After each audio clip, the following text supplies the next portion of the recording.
You have been ahead of the curve on so many of these issues for so long. Here you go, chatters, you fucking animals, all of you that are like, oh my God, Hasan Minaj.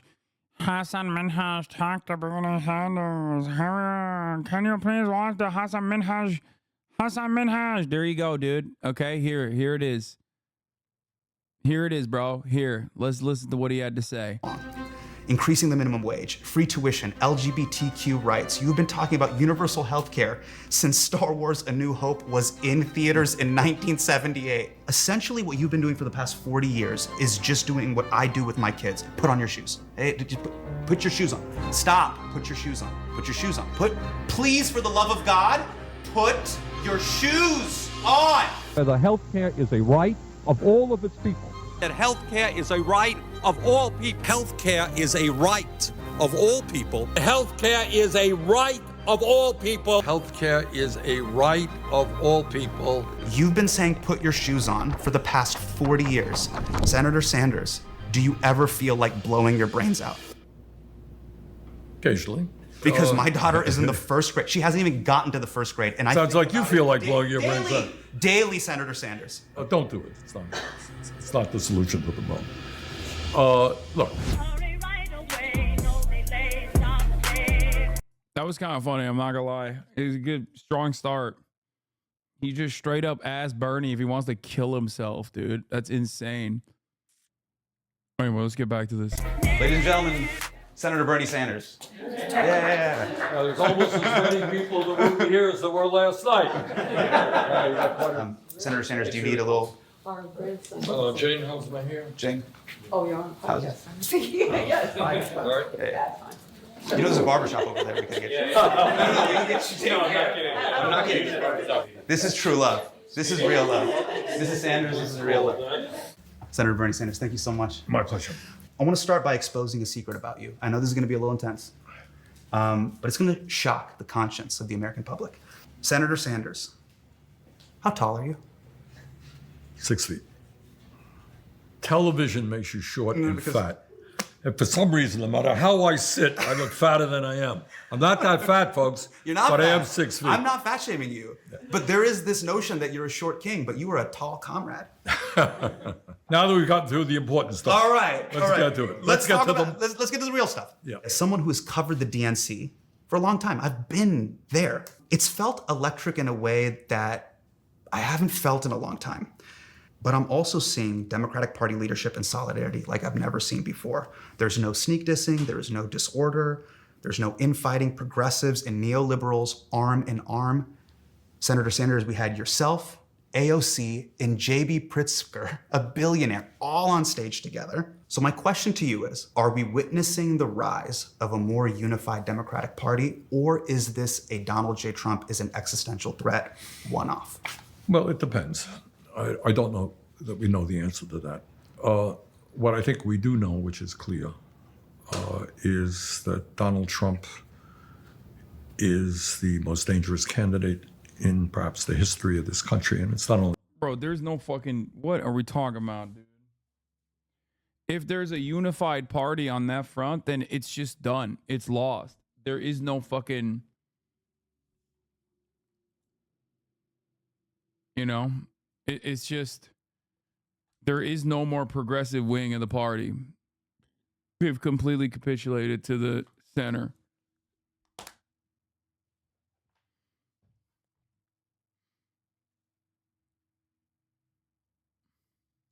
Because of his terrible positions on all of the issues that I'm sure your listeners and viewers are familiar with.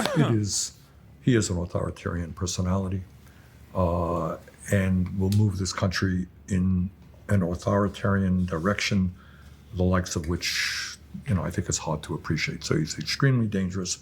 And I think what that reality has done is brought a whole lot of people to say, hey, you know what? We got to defeat this guy. We have to. Biden has the most progressive agenda of any president since FDR. Why are we talking about him like he's Bill Clinton? I'm sure Bernie will address that because Bernie considers himself to be a junior partner that was heard in the Biden administration. Except Biden kind of fucked it up.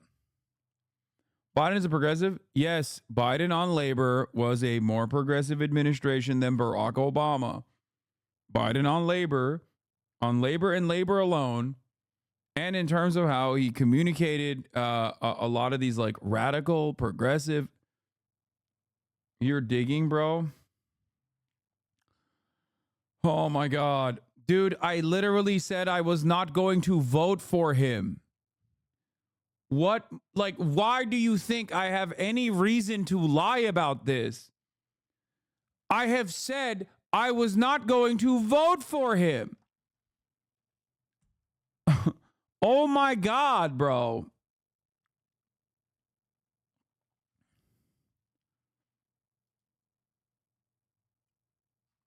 Like, Biden's labor record is above and beyond in comparison to previous Democratic leadership, especially in recent history, previous Republican leadership, especially in recent history. Okay?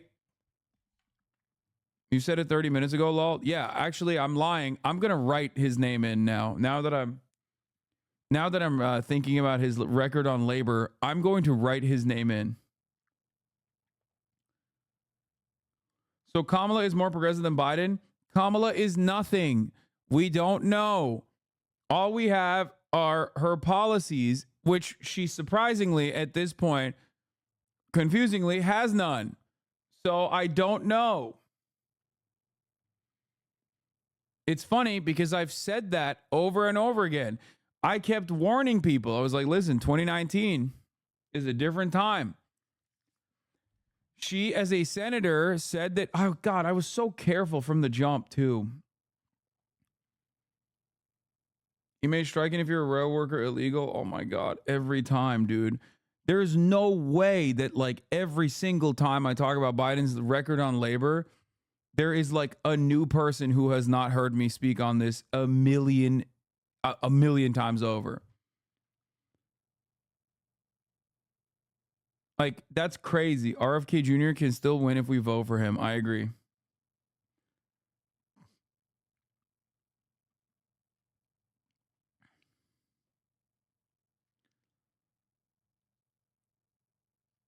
It's crazy every time. Every time I bring it up. We never stopped applying pressure. Hard-fought success on rail sick days. June 20, 2023. After months of negotiations, the IBES Railroad members of four of the largest U.S. freight carriers finally have what they sought long, but many working people take for granted, paid sick days. And they, in this article, say that they're thankful to the Biden admin for playing the long game. And actually, without making a show of it, Joe Biden and members of the administration in the transportation and labor departments work continuously to get guaranteed paid sick days for all railroad workers. Now, it's not a lot.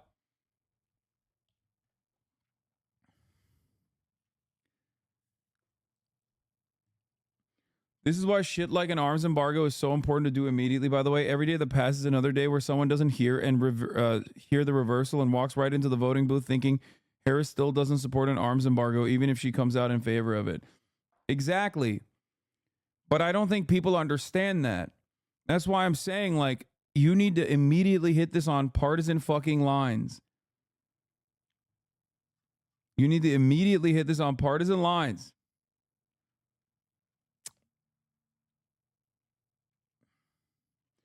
He still stripped their negotiating power away by removing their ability to strike. I agree. But also, I still refer back to the labor union at this in this instance. And if the labor unions are still happy about it, I'm not going to fucking outflank them. Like, what are we talking about, dude? Oh.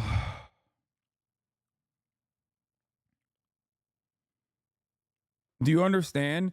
It's like when chatters come in here and go, dude, we actually shouldn't even be pushing for a ceasefire. We should be pushing for the complete dissolution of the apartheid state. And it's like, I agree with you, but like, how the fuck am I going to sit here and outflank Hamas on this? You know what I mean? Like, what are we talking about?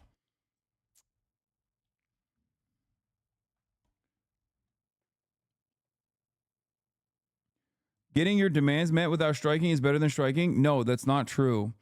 Because if there was a strike, it would have literally crippled the American economy entirely. It would have destroyed everything, which is why the fear of a strike alone should have gotten the railroads to actually fucking make capitulate to the demands. Because when the railroad workers unions strike, like it's not just like, oh, I'm not getting my Amazon order. Like it's everything, okay? People don't get fucking clean water, okay? Like these guys are carrying chemicals across the nation on railroads that are the chemicals responsible for cleaning your water, like having clean access to clean water supply. They're carrying medication. It would never happen for that reason. That's why some of these like essential parts of the American labor force are unjustifiably locked into these like completely anti-union, completely anti-labor, anti-union rules.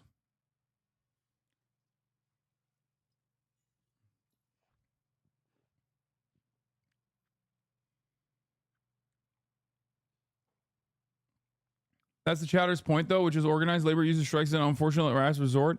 No. In this circumstance, they were looking for 14 paid sick leave days. And they got 4, I think, if I'm not mistaken. And I suspect they would have gotten 14. And also other additional demands that they had made.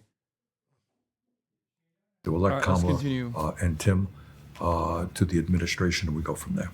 Are progressives and liberals, in your opinion, because of this existential threat, finally learning how to work together? Because things were that's different.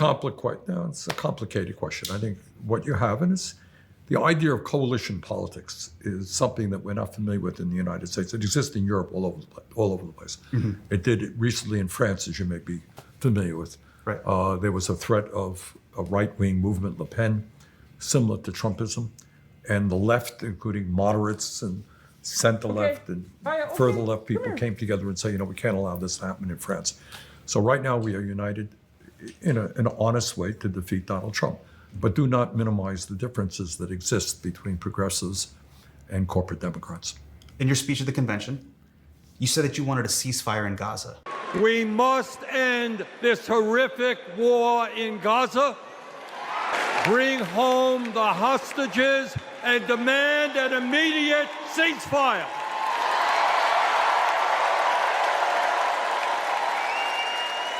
Yes. Huge applause break moment in the United Center. It was pretty amazing. Everyone cheered. It really was a moment. But I want to talk about that word ceasefire. It means something very different for different people. The meaning of that word seems to be changing in real time. Senator Sanders, what is your definition of the word ceasefire? If you allow me, let me back it up a little bit, Sure, and I'll please. get there. Okay. And it's just walking us through. Yeah. That's a great question, by the way. It's correct. The Democratic Party, if you follow Adam Johnson, formerly of Fair Media, he talks about this quite a bit. He's written about this on, I believe, The Nation as well, where the definition of the ceasefire is something that the Democratic Party basically changed. When they say they're looking for a ceasefire, they mean something different, right? When the public says we want a ceasefire, they want a cessation of hostilities completely. Whereas the Democrats keep saying, "Oh, we're working towards a ceasefire," and it's like originally they used to say a temporary ceasefire, temporary halt.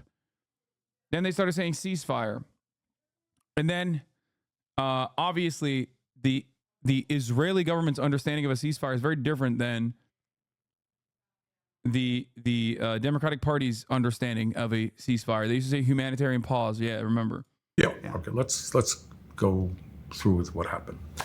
On October 7th, Hamas, which is a terrorist organization, invaded Israel and killed 1,200 innocent men, women, and children, took 200 hostages. They are a terrorist organization. Bad news, guys. Israel responded as any government would respond to an attack like that. Israel had the right to defend itself. But what has happened since then is rather than just go after Hamas, a terrorist organization, what Israel, under an extreme right-wing government led by Benjamin Netanyahu, who has in his cabinet people to the right of him who are out and out anti-Palestinian racist. No ifs, buts, about. These are racist. So this is the cabinet. What they have done is say, hey, we're not just going to go after Hamas. We're going to go after the Palestinian people. And the carnage has been horrific. And we I'm going to run this back. I'm sorry. I have to hear it again because I heard him go, organization invaded and yeah, he killed says 1,200 Hamas, a terrorist innocent men, organization that women, invaded Israel. children, took 200 hostages. They are a terrorist organization. Bad news, guys. Israel responded as any government would respond to an attack like that. Israel had the right to defend itself. Boo! No, it doesn't. How can you be a fucking humanitarian and a socialist for your entire life and say something that is patently false, objectively untrue? You are not on the campaign right now. You are simply talking to Hasan Minaj. Okay? There is no reason for you to shelter unless this is like actually what you think. Okay? And this is actually what he thinks. He thinks Israel has a right to defend itself. Israel does not have a right to defend itself as a belligerent occupier over Palestinian occupied territories. That's just like, oh. What has happened since then is rather than just go after Hamas, a terrorist organization. Like this is, rather than just go after Hamas, which is a terrorist organization, is literally the justification that Israel uses. It's not like Israel saying, we are going to kill Palestinians. They're saying we're going after Hamas. Plenty of fucking liberal Zionists also say Israel has a right to defend itself by going after Hamas. Like, it's silly. What Israel, under an extreme right-wing government led by Benjamin Netanyahu, who has in his cabinet people to the right of him who are out and out anti-Palestinian racist. No ifs, buts, about. These are racist. So this is the cabinet where they. This is not. Again, this is not.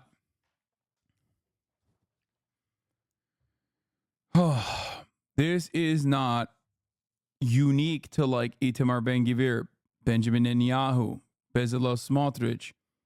Okay, this is something that like Israeli society, according to numerous polls since October, specifically, and this is Israel's own designation, the Jewish society in Israel, the Jewish demographic of Israelis, have been overwhelmingly in support of, if not demanding more of. Okay? If you don't personally come to this conversation with this recognition, then, and you try to single out like individuals, you fail to comprehend the severity of the problem. You literally end up lying by omission. You end up in denial of reality of a country that literally had pro-rape riots. A country where by the latest polling, okay, 66% of them said they didn't want the people who are being investigated for rape to have any criminal trial. And only 21% said they think a trial should take place. That right there is how far out Israeli society is. Now, let me explain something to you. You might be wondering, well, if Israel is so fucking racist, so crazy, why did they even do a trial, or why did they even detain some of these rapists in the Sdei Taman facility to begin with? The answer is simple. It's complementarity, okay? A principle known as complementarity dictates that as long as Israel is prosecuting some of its own war criminals for some of the war crimes that they engage in, then they can use that as a shield to not get prosecuted by the ICC. And that is the reason why they did that. Okay? They have to at least play pretend, like they're playing by the rules, like there is a democratic process. Okay? That's the reason why they did it. And even then, Israeli society was like, fuck no, we're not doing that shit. Get out of here. They have done is say, hey, we're not just going to go after Hamas. We're going to go after the Palestinian people. And the carnage has been horrific. And we are looking at the worst humanitarian disaster, one of the worst in modern history. And I've been on the floor talking about this a whole lot. So it's not just 30,000. They got a population there in Gaza, 2.2 million, 30,000 dead, mostly women, children, and the elderly. Hasan, nobody in the U.S. politics is going to do anything about Palestine. You being pro-Palestine, what's the point of talking about elections, let alone siding with Kamala? I know this is basically your job, but it still doesn't sit well. All right, take a week off and really matriculate. Let that fucking sit in your mind a little bit, and then come back with like a normal fucking a normal ass attitude. Over 80,000 injured, mostly women, children, and the elderly. Yes. You got 1.8 million people, 3/4 of the population displaced. You got it? Taken out of your home. Yeah. Oh, and then you moved again, and then you moved again. And it's a young population, a lot of children, okay? You got 65% of the housing damaged or destroyed. Got that? Right. So we don't know where these people are going to go back to. There are 12 universities in Gaza. Guess what? Every single one of them has been bombed. They had a fairly decent healthcare system, systematically destroyed. Very few functioning hospitals right now. You got no electricity in Gaza right now. And then as a result of Israel's efforts to deny humanitarian aid, to block humanitarian aid, you're now looking at the possibility of mass starvation, and children right now are malnourished. And I don't think Israel should be going on the offensive, but I think you lose a lot of people saying they have no right to defend themselves after losing civilians. 10 months of doing so is obviously not a defense anymore, though, of course. Oh, my expectations from Bernie Sanders is higher because he is one of the only politicians in American politics, as a prominent Jewish politician, that has actively talked about conditional weapons transfers to Israel far before October 7. Even talking specifically about like denying any, putting sanctions or denying any aid to Israel whatsoever. Okay. What is shocking to me is that he keeps repeating falsehoods. October 7 is the first time this ever happened. October 7 is when, Hamas, a terrorist cell, waged war on Israel. This is an abject denial of reality. Okay? What do I mean by this? It is an abject denial of reality because Hamas is not born out of like Jew hatred, okay? Or born out of anger and resentment. It's born out of a genuine need for resistance against an apartheid regime. Okay? So saying like, oh, well, on October 7, they did this, and then Israel had a right to defend itself, literally just rips away necessary context in this equation. Okay? That's it. That's why I'm very frustrated. Because the necessary context is 75, at that moment, 75 years of ethnic cleansing and apartheid. If you don't understand that, then yeah, you're like, whoa, what the fuck? Why'd they do that? Shit was so neat on October 6th. It wasn't.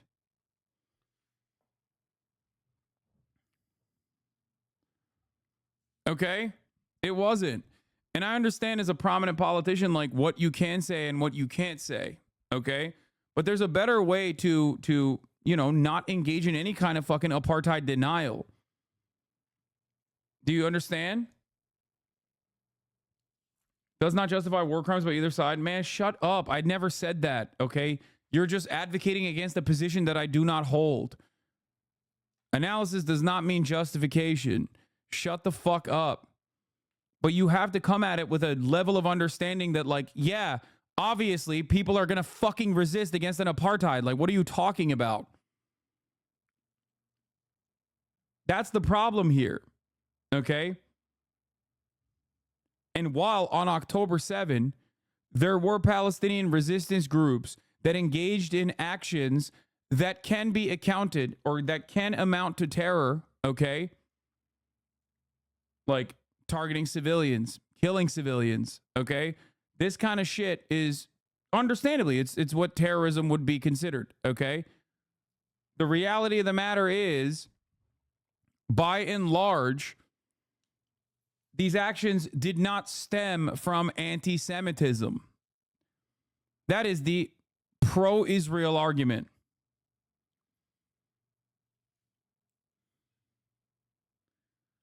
And none of that justifies Israel's retaliation reaction, and none of that justifies what Israel was doing before October 7. Oh.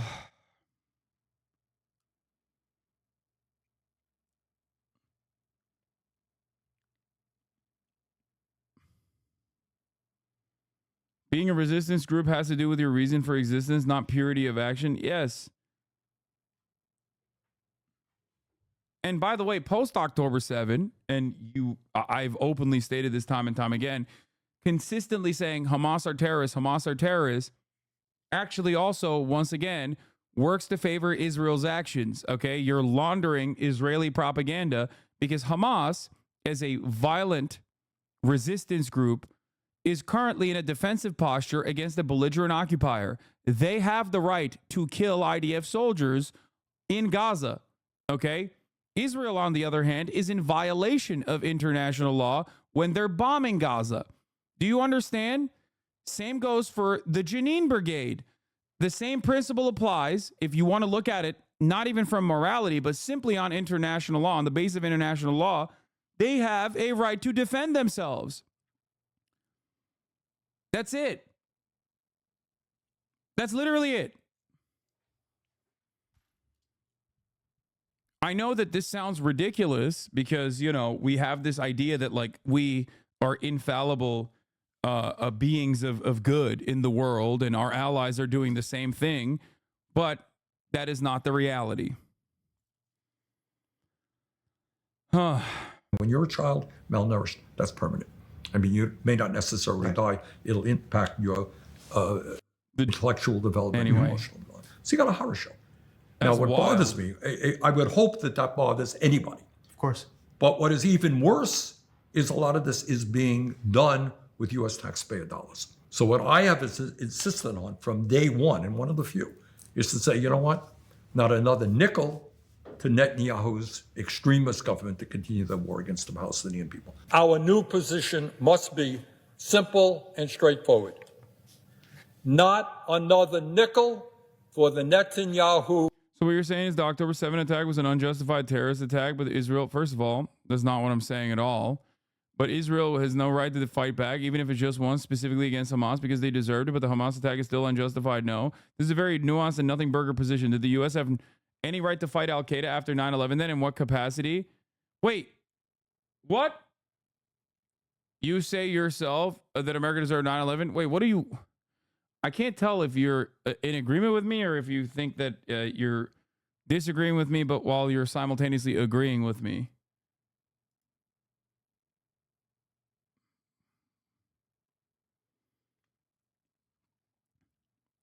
Israel set the standard and conditions for October 7 to happen. Many Israeli officials recognized that ahead of time and literally said that October 7, or a likely scenario like October 7, could potentially happen if Israel continued increasing the pressure on the West Bank. Okay, which they did. Israel also personally moved military units away from the Gaza envelope near the border wall to the West Bank in an effort to conduct purges and pogroms in the West Bank. These were all of the major reasons as to how October 7 happened. Israel is mostly responsible for October 7. That is not a position I've strayed away from. That doesn't change the reality that October 7 had a litany of atrocious actions that took place, including mass death of civilian casualties, okay? Having said that, however, yes, Israel had no right to retaliate against Hamas, okay? Israel should have, just like the United States of America should have, I think post 9/11, not done all the shit that they did. Perhaps done the opposite of what they did. Okay? It shouldn't take 11 months and genocide for many people to come to the conclusion that there is no military solution to Hamas. Hamas is just a name, okay? What they are doing is resisting against an apartheid. If it's not Hamas, it's going to be Hamas too. As a matter of fact, Hamas itself is originally not a violent resistance group, okay? It's a fucking Islamic charity that turned into a violent resistance group. Ridiculous.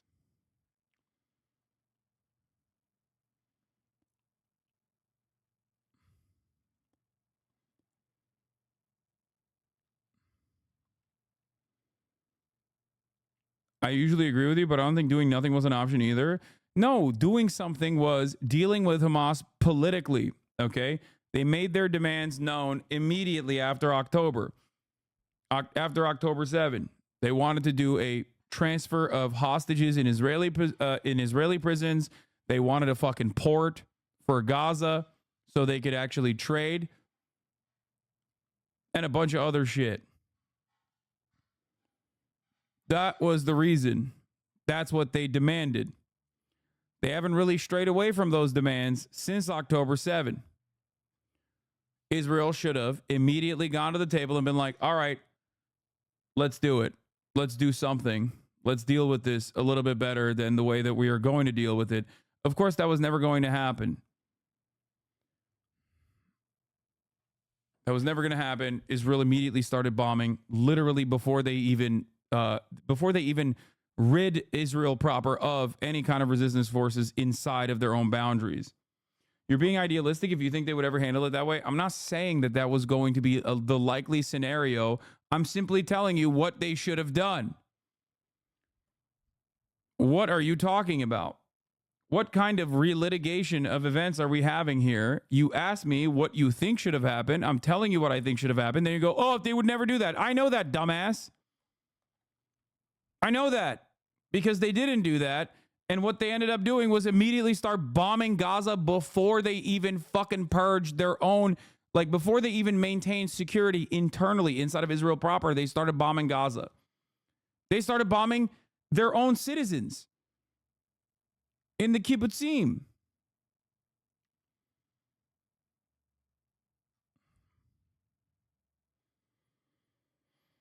Oh. Government if their present policies continue. As we speak, Yeah.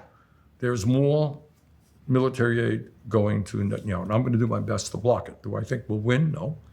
But there is a provision that you have to block that kind of military aid, and I will do my best to block it. As I read and internalize the news, they're giving me these updates on the negotiations, and it feels almost like the iTunes user agreement, where it's, we all want a ceasefire, but ceasefire if, ceasefire but. Help me understand that. Well, I Is it can't. conditional or I mean, unconditional? look, you're asking a very fair.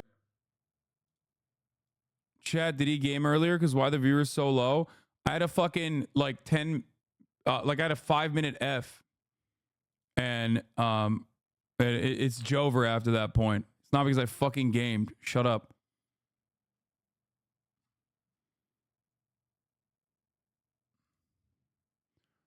Yeah, I mean, every other day there's more information like this, obviously. IDF knew more than it was disclosed about impending attack on JIT, sources reveal. IDF doubles down on that it was only given general warnings. Question. Okay. And it's just not, I have not been involved day-to-day Okay. ceasefire. I gotta go So wash it's a my good hands. question. Don't know the answer. All that I do know. Can you help me frame this? Well, sure. I mean, Blinken- look, Blinken if is you're framing- if you're Hamas, right? What do you want? If you want a ceasefire, which I suspect they may want it, you want to protect your interests as best you can. Right. If you're Israel, you want to minimize or diminish Hamas to the degree you can. So I suspect within that framework, that's what these discussions are about. Do you feel the U.S. has a role as a neutral broker between these two sides? U.S. is not a neutral broker. U.S. is significantly supporting the Netanyahu government. Okay. Not neutral, but I think, and what we focus rightfully so on Gaza, but I hope everybody understands there's another part. There's the West Bank, where you're seeing unprecedented vigilantism against Palestinian landowners and homeowners as well. So look, the role that the United States can play is Israel has been dependent on U.S. financial support and military support for a long time. And what we have got to say to them, if you want another nickel, sorry, this is the way it's going to be. At the very least, there's going to be a Palestinian state. Palestinian people need their own political and economic entity. And we are not going to be providing you any more weapons so long as you're going to war against the Palestinian people. You're obviously in the Senate. Let's talk about the House. Back in April, there was a bill to approve billions in military aid for Israel that went through Congress. Out of the roughly 200 House Democrats, only 37 voted against military aid. So just so folks understand kind of the way the voting works, over 80% of House Democrats, And virtually good. all Republicans, I would imagine. correct? Yeah. We're good on sending Yeah. aid. Okay. Yesterday, I was at the United Center. You say the word ceasefire, incredible applause break. So what I'm hearing at the convention is from the Democratic Party is yay ceasefire, and simultaneously from 80% of those members of Congress, I'm also hearing yay weapons. The convention is, thousands of people. It's a small number of people. Right. If you do polling today, I think if you ask a simple question and you say, do you think your taxpayer, American taxpayer dollars, should go to support the Netanyahu government and the continuation of the war? I suspect a pretty strong majority of Americans would say, no, I don't. And among Democrats, the numbers would be very high.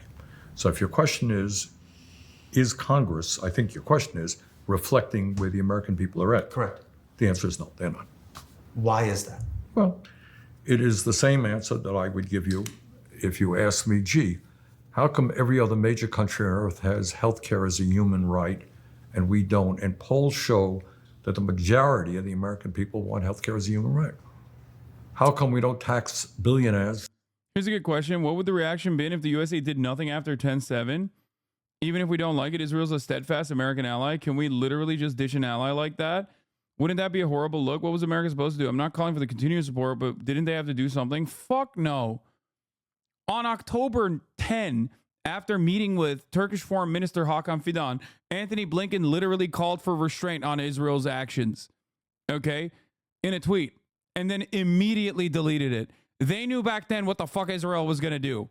Okay, everybody with eyes with a brain knew exactly what Israel was about to do. You're out of your fucking mind, dude. What do you mean? Fuck America. What the fuck is this? Oh, well, it would have been a bad look, dude. It would have been a real bad look if America didn't do nothing for Israel, dude. Yeah, totally. Fuck the optics, dude. What are you talking about? How about the real bad look? America can't even look like it can restrain its own fucking attack dog in the goddamn region and keeps fucking funneling endless weapons to its attack dog in the region, which is an objectively fascist, bloodthirsty, monstrous, NC style, Nazi Germany style country at this point. What do you think is a bad look? Reasonable elder statesman understanding exactly what Israel's gonna do and then like trying to fucking calm the tensions, or giving a bear hug to a fucking Nazi demon like Netanyahu and then letting him run rampant in the fucking region. Bad look.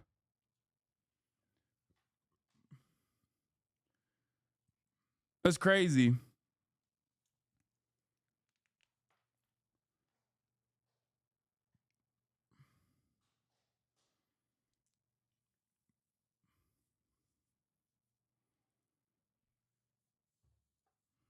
Trump is live? What do you... Bro, I don't give a shit. I mean, fuck Trump. Yeah, Bernie Sanders' position on it right now is that this is like a unique problem with Benjamin Netanyahu. That should be the position of like, I don't know, most of the Democratic Party at this point. Bernie should be far above that. Openly saying this is an apartheid. It's ridiculous. It should not exist in the way that it does. Your favorite response? What is this? If you say fuck America, why do you live in the USA? Hasan, can I link you an article? We're trying to start encampments and we would love your support. I am not sub. I can't do it. If you say fuck America, how can you on the one... Like it, that makes no sense. This person is literally going, I want to do encampments. Okay. Would love your support. And then simultaneously being like, if you say fuck America, why do you live in the USA? Why do you want to start a fucking encampment?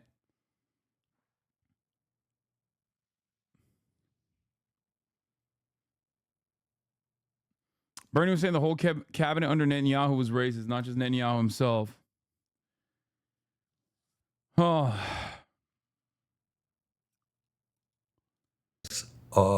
At a higher rate when the American people think we should. And the answer to all of those questions is the same. And I tried to talk about that a little bit last night. It is the role of money in politics. So right now, both major political parties, Democrats and Republicans, are funded very heavily by the wealthiest people in this country.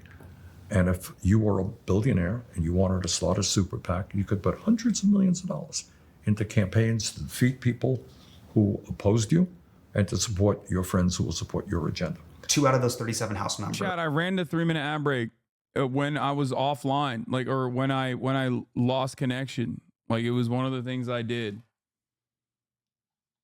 Probably the reason why so many people fucking left too. They thought, oh, it's over. The stream is done.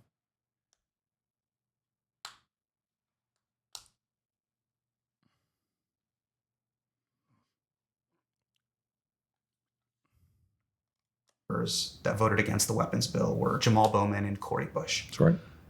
They recently lost their primaries. Why did they lose their Well, primaries? that's good. And they lost their primaries because a super PAC, AIPAC, put an unprecedented amount of money. I was involved in both of their campaigns. Jamal's more than Cori's, but we helped Cori raise money. And the reason is the billionaire class does not want strong opposition to the billionaire agenda. And in Jamal, you had somebody who was strongly opposed to it. And it's not just on Israel, where his views were not probably dissimilar to mine or Cori's, but on other issues as well. So what you got, and let me repeat this because it's not talked about enough. Yeah, do we have a democracy? Yes, you can go out and vote. That's great. And please, everybody, go out and vote.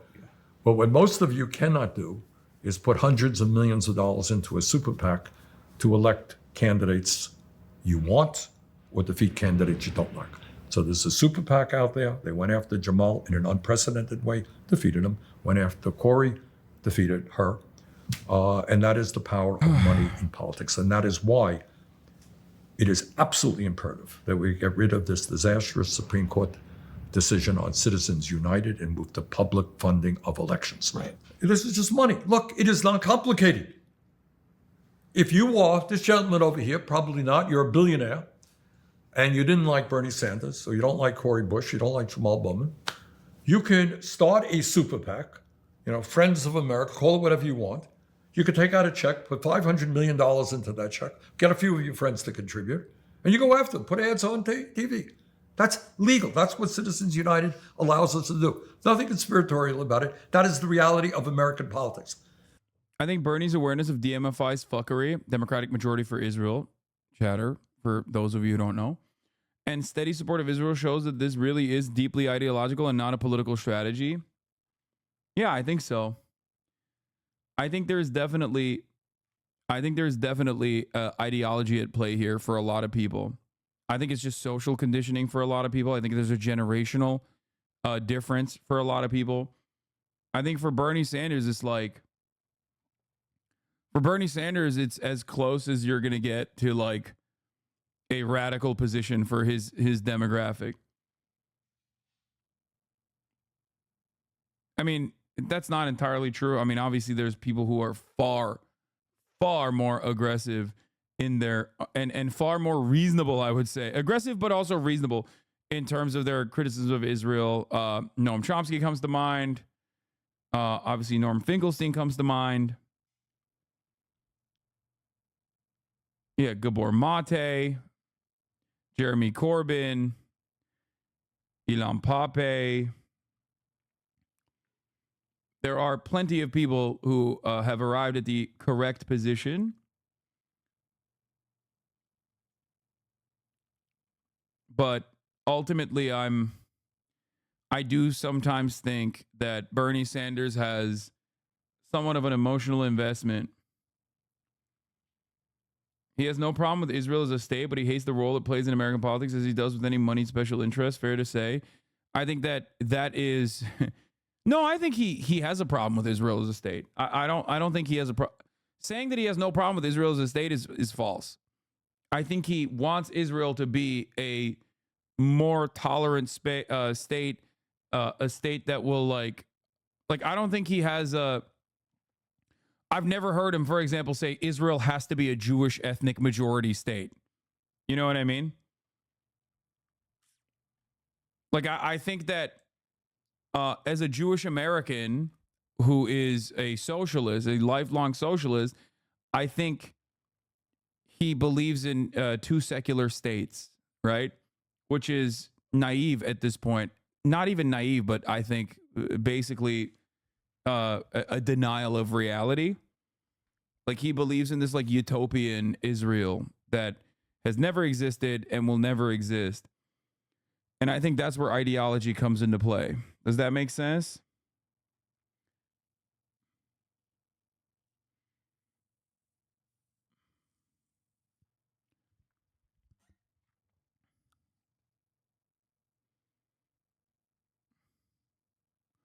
You got your wish. Breaking news. Joe Biden calls for an arms embargo and Kamala Harris separates herself from Joe Biden by saying she will personally take up arms and storm Gaza on foot. You fucking idiot. Yeah. Kamala Harris is riding with Israel. Joe Biden no longer with Israel. Joe Biden says he's sending in NATO to invade Israel. Kamala Harris says she will defend. Kamala Harris says she will defend. She will do a people's revolution to defend Israel from Joe Biden and NATO.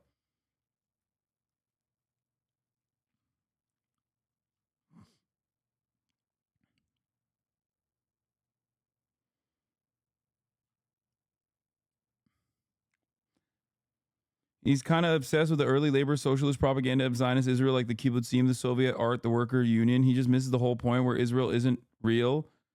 It's just nostalgia goggles. Yeah, I think so.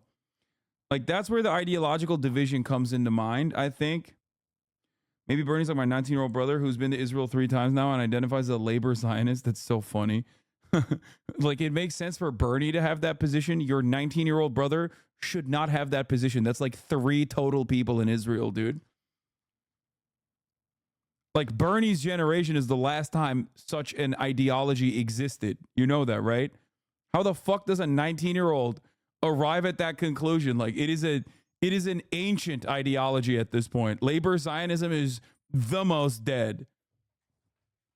That's so funny. That's cool.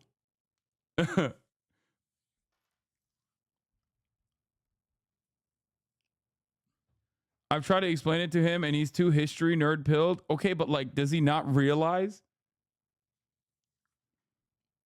Does he not realize that that's not like a thing that happens anymore? Like, that's what's the Labor Party look like in Israel currently, for example? You should ask him about that. Labor Zionist is about as dumb as MAGA communists. No, there was a point where it was a real thing. It's just so funny that like it is completely perished.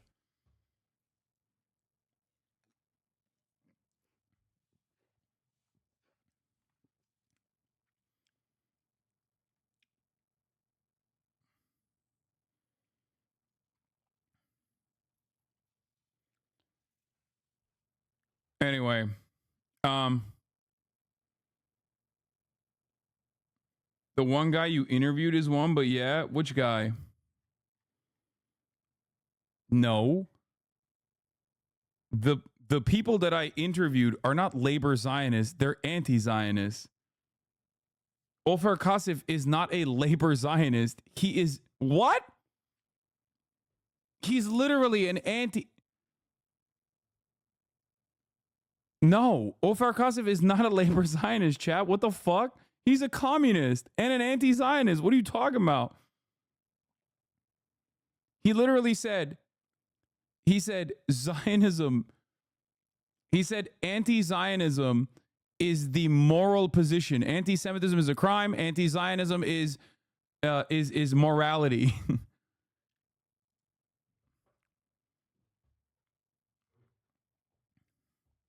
You know who is a labor Zionist? One of the only fucking sitting Israeli politicians, the current president of Israel. He's a labor Zionist. You guys should check out his opinions on miscegenation.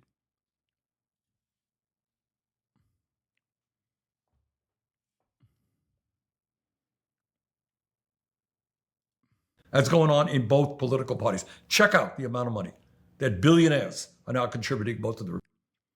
Einstein kind of was one, yes.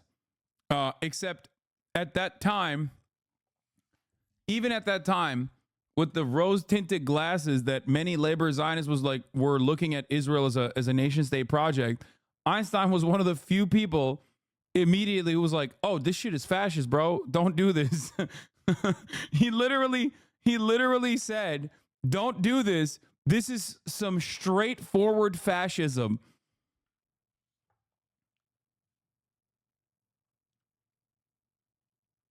Yeah.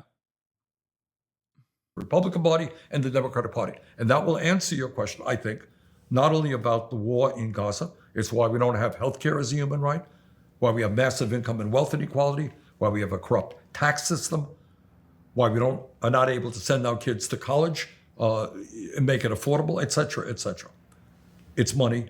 Money talks. I want to talk about your career in politics. You have been propping open the Overton window for the past 40 years. And 8 years ago, a bunch of my friends were just hunched over a laptop on Reddit, vaping, on their phones, just going, you know what? This guy makes a lot of sense.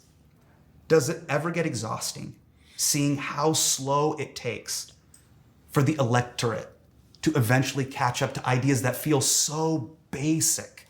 They feel basic, but there's an idea that I think people don't comprehend, is that the people on top have enormous power. Just think, I'm a little bit older than you. I think the American left have ideological issues mainly because of where they live. But even in Western imperial countries like France, the left, Mélenchon and his party refused to condemn the October 7 attack. I don't know. No, it's America is on overdrive. We don't do normal imperialism. Like, we are the imperial core. We are the empire. We are the power. Okay? And we have no robust, active, working left-wing politics.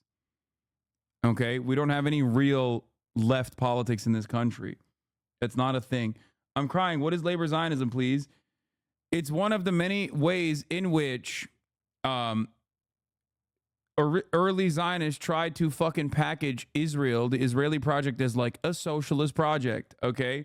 A pro-labor socialist project, a utopia. They told the religious people that Israel had a religious reason for existing. They told the socialist Jews that this was a socialist project. Basically, whoever the fuck wanted, the goal basically was to just get as many Jews as possible to what was going to become Israel. Okay? So that's it. They were like, oh, come on, we have kibbutz. Like, you can do a communal space where you can live your socialist life. Bernie Sanders did live in one of the kibbutzim, actually.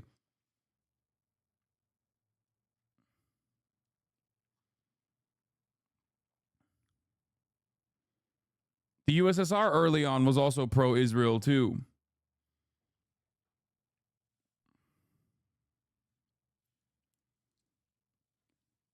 And at that point, especially with a lack of access to like immediate information, it was a little bit more understandable that people were personally invested in this project because they just didn't really know what it was about. But those who were paying close attention to it, like even Einstein himself. So if Einstein was a socialist and he was against this idea, what part made him call it fascism? He wrote a letter. He was supposed to be the first president of Israel. He wrote a letter. I think it was on the New York Times at the time, where he basically said, labor Zionism seems like a good idea in theory, but the way that it's being practically applied is an ethno-state, and you can't have an ethno-state. That is fascism.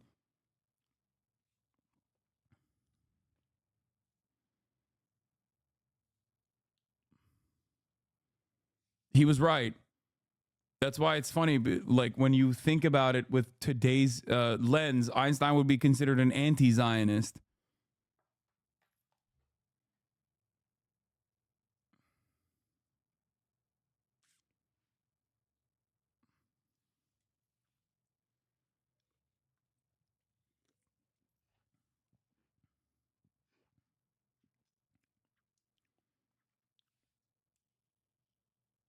Yeah. Einstein didn't believe in an Israeli state. He believed in Jews living in Palestine. So when I was a kid, people of your color, I couldn't drink at a water fountain in Mississippi. Okay? Yeah. Go to segregated schools. And sheriffs going out there and they shot people and they lynched people. You know, there's a movie on Emmett Till and so forth. Yeah. Okay. And there's photos of you marching in the civil rights movement. Yeah. My point is, I'm sorry to have to tell you this. But in the real world, when you take on people with power, they don't fold up and they don't say, you know, Hasan, you made a good point. Hey, we're going to provide health care to all people. Geez, why didn't I think of that? I'm a smart guy. Doesn't work like that. These people have power and they have money and they're extremely greedy. You're telling me a witty, top pinned comment can't take down the billionaire class? Well, it What are you takes, doing? yeah, but it takes, you have to think that one through. Taking down the billionaire class ain't easy. They own the media, all right? You know, they have enormous power in both political parties. They are very, very powerful people. So that you don't win and change the world overnight, well, I'm sorry, that's the bad news. It doesn't happen. It didn't happen in the civil rights movement. You know, women, I mean, I can remember, it wasn't so many years ago, this is true. I mean, this is how quickly your generation may not know this. But not so many, a few decades ago, in the United States Senate, 100 people, there were 2 women, 98 men, 2 women. The idea of somebody like Kamala Harris running for president, a woman, a black woman, people literally would have said to you, Bernie. "You are absolutely crazy. That ain't never going to happen in 100 years." Right. All right. My point is, change happens. We have got to make that change happen faster. But anyone who thinks it happens overnight, it doesn't. You have friends, I suspect, who are gay, right? 30, 40 years ago, people didn't talk about being gay. Now you have a Secretary of Transportation who is gay. You've got governors who are gay. Right. All right, that didn't happen by accident. People fought and struggled. Senator Sanders, unfortunately, this position has been framed in, I believe at times you've been framed in the media as this kind of radical person. Good point. But I want to talk about your Guardian article, because what you did is you conducted your own research and you showed that these progressive policies are actually super popular, 10 toes on the ground. This is not a Twitter position. This is not an Instagram stories position. Real IRL Americans care about these issues. How much of a gap do you think is there between your platform in 2020, these issues that we talk about that we feel are common sense, and the Harris-Walz platform of 2024? Well, they don't have a platform yet. They're working on it. You know, in fairness, and it's an important point to make, she has been a candidate now for all of a month. Right. Can you imagine what fell on her shoulders? I mean, having to organize the campaign. She got a lot of folks from Biden's campaign, but, you know, to organize that, to plan out the rallies that you have to do, to plan out the convention that is now taking place, to select a vice presidential candidate, to work on policy stuff. I mean, that is a lot to do in a month, and I think she's been doing a very good job. What I will say, and I want to pick up on the point you made and amplify it. About the Guardian article. Yeah. Yes. All right. What we did, Please do, because I ran out of free articles, so I didn't get to read all of it. I stopped halfway through. what we did is we said, look, I'm called a far left guy, right? Trump has the By the way, XY Geek, you earlier said Likud polls his largest party for the first time since October 7, Netanyahu favored over Gantz. And you literally tweeted this with, congratulations, he should thank Iran, okay? Despite Gaza, Netanyahu's topping the polls in Israel again, he should thank Iran. No, he should thank Joseph Robinette Biden for allowing him this lifeline to continue this fucking genocide, which the people were begging for, okay? No, that's the title. Oh, I guess they changed it maybe. I don't know. Or maybe it was the Haaretz article, but regardless, this is a fucking stupid ass analysis. He should thank Iran is just fucking liberal Zionist garbo, okay? Straight up. The only reason why his popularity has increased is because he utilized the fucking genocide to stay in power, and he gave people exactly what people wanted.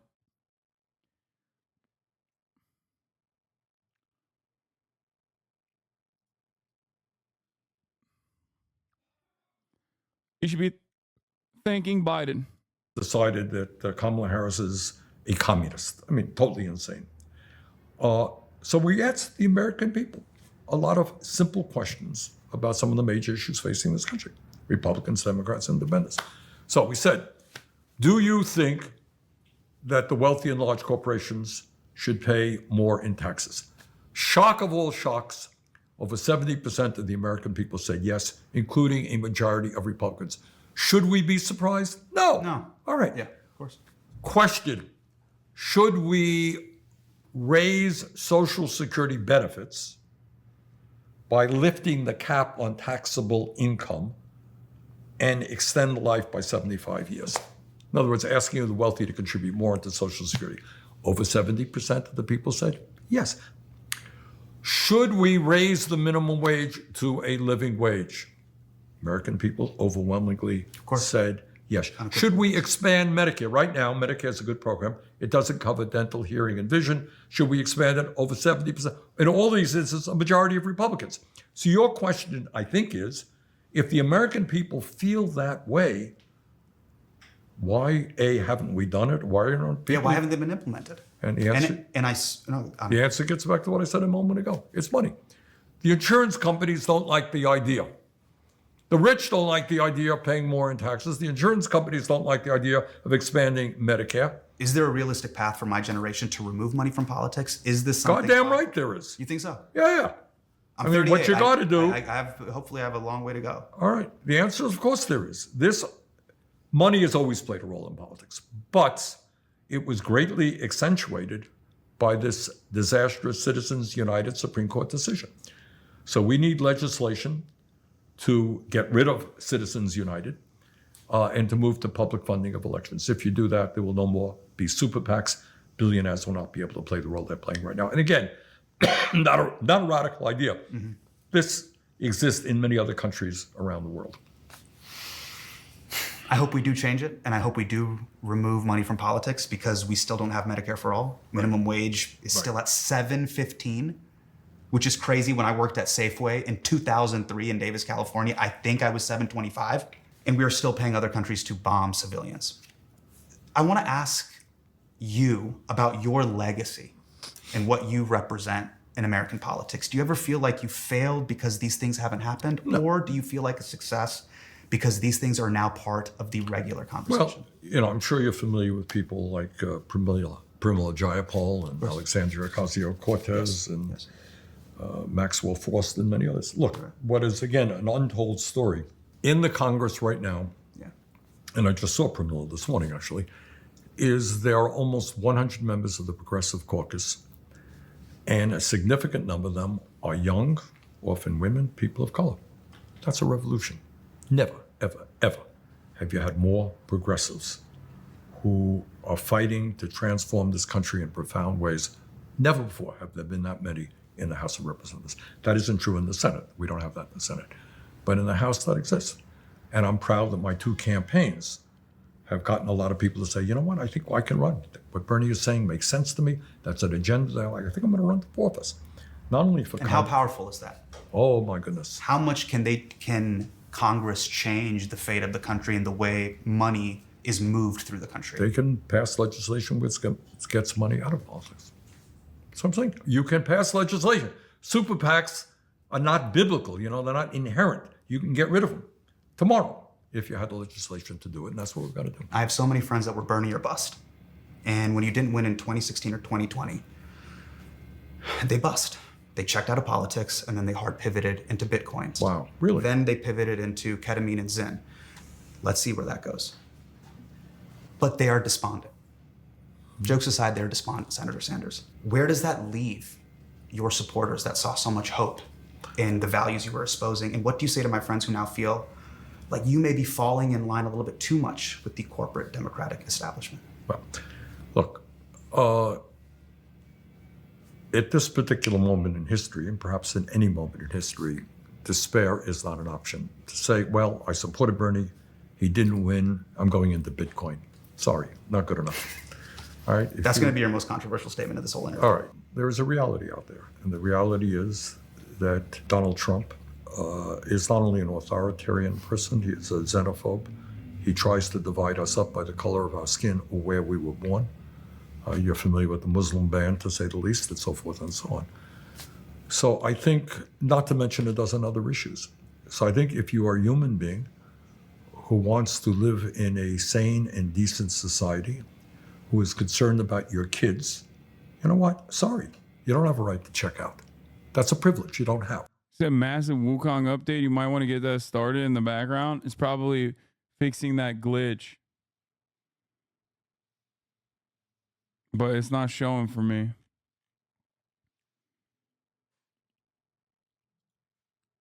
There's a glitch that gives you like unlimited mana. You're going to have to do what people historically have done. You know, I just came from a meeting an hour ago with the trade unionists. There was a time in this city where union people, I'm talking 100 years ago, were beaten up because they wanted to join a union. They were denied food. They were thrown out when they went out on strike. And they stood up and they fought so that people can earn a decent standard of living. You know, women didn't have the right to vote. They didn't have property rights. They stood up and they fought back. And it was So great. now we have today a woman who rests on the shoulders of those women who struggled for 100 years. You have a civil rights movement. Dr. Martin Luther King was here in the city, you know, fighting for justice. Got shot trying to organize work with workers. So people say, oh my goodness, my candidate didn't win, I'm dropping out, even though the candidate was me. Sorry, I lost, I was there, I'm not dropping out. You gotta look at the world as it is and do the best you can. And people can disagree. Hasan, what is the best? How do we go forward? But dropping out is certainly not one of the options. Feels crazy to have him. Feels crazy to have him keep saying my name. So I'm 38. A lot of our viewers are around my age. You're Right. 83. We have a long way to go to become your age and to have Right. your I wisdom. wanna- How should we apply the next Right, you- decades of two our life? things. We're first I mean, I think- generation. A lot of us are first generation kids. Well, I'm first generation, not a kid. Also, first generation old. I'm a man. I'm a man now. So my father came from Poland. I think immediately we got to elect Kamala Harris. But second of all, we have got to keep our eyes on an agenda that speaks to the needs of working people. And by the way, not only is it not a radical agenda, we just discussed how American people support, this exists all over the world. Right. I live 50 miles away from Canada. You go in at a hospital in Canada for 3 weeks. You know what the bill is when you come out? Do you know? Zero. It's zero. Yeah. It's publicly say funded. nominal, yeah. It's a human right. And by the way, they spend 50% of what we spend per capita on healthcare. All right. You go to Finland and countries. You know what childcare costs or college education? Virtually free. Because they understand they want a well-educated country. They want the kids to do well. These are not radical ideas. They really are common sense ideas supported by the majority of the American people. So what I'm asking your viewers and your listeners to do is to stay focused on the issue. Don't let politicians get off the hook saying, oh, well, yeah, I want to improve healthcare. Well, what do you mean? Can I go to any doctor that I want without taking out my wallet? Well, I'm not talking about that. What do you mean by that? Should we pay the highest prices in the world for prescription drugs? Or should we pay what other countries are paying? So be thinking about what you want as the future of this country and demand the politicians deliver it. Senator Bernie Sanders, thank you so much. Well,